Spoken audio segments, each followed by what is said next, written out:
Glory to Jesus Christ. Welcome back to another episode of City of Desert. And once again, we are picking up with our reading from the first volume of the Philokalia, and in particular, the writings of Saint Isaiah the Solitary. And today, if you're following along in the text, we are on page 24, and we are considering saying number 12. And Isaiah here in the last few entries has been speaking in particular about guarding the heart, maintaining watchfulness of heart. Number 12. Our teacher, Jesus Christ, out of pity for mankind and knowing the utter mercilessness of the demons, severely commands us, be ready at every hour, for you do not know when the thief will come. Do not let him come and find you asleep. He also says, take heed lest your hearts be overwhelmed with debauchery and drunkenness and the cares of this life, and the hour come upon you unawares. Stand guard, then, over your heart and keep a watch on your senses. And if the remembrance of God dwells peaceably within you, you will catch the thieves when they try to deprive you of it. When a man has an exact knowledge about the nature of thoughts, he recognizes those which are about to enter and defile him, troubling the intellect with distractions and making it lazy. Those who recognize these evil thoughts for what they are remain undisturbed and continue to pray to God. As always, St. Isaiah writes with a beauty and clarity that we find so often within the Desert Fathers. And this is true certainly in the saying as he speaks to us once again about watchfulness of heart, that this is to be our constant companion.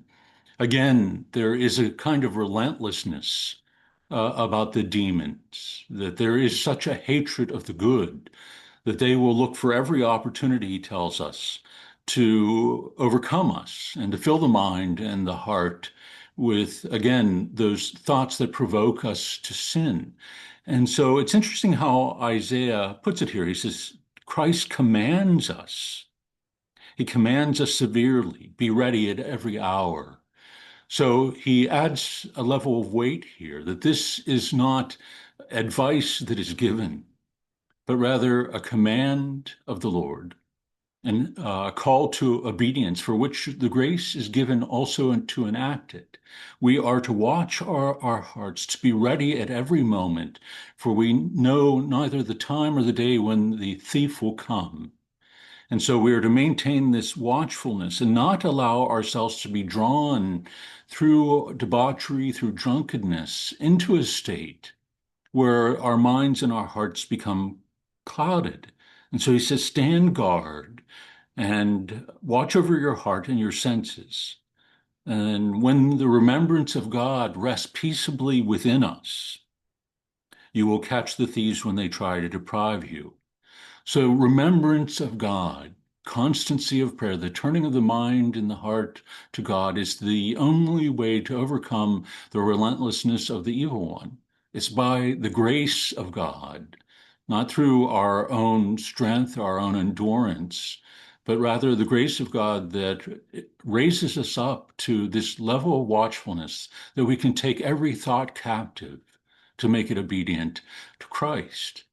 And so this watchfulness of heart allows us then to develop an exact knowledge, he says, of the nature of thoughts, logismoi, the fathers describe them as, these provocations that come to us from the evil one, to have an exact knowledge of the slightest movement of this provocation that could lead us into sin and then leads us, and in particular, what is described as our insensitive faculty, to act with a swiftness, to cut the thought out of our hearts, out of our minds, and return to this remembrance of God. He recognizes those which are about to enter and defile him, troubling the intellect with distractions and making it lazy. Again, the word intellect here is nous, the eye of the heart, the faculty through which, in faith, we come to comprehend the things of God.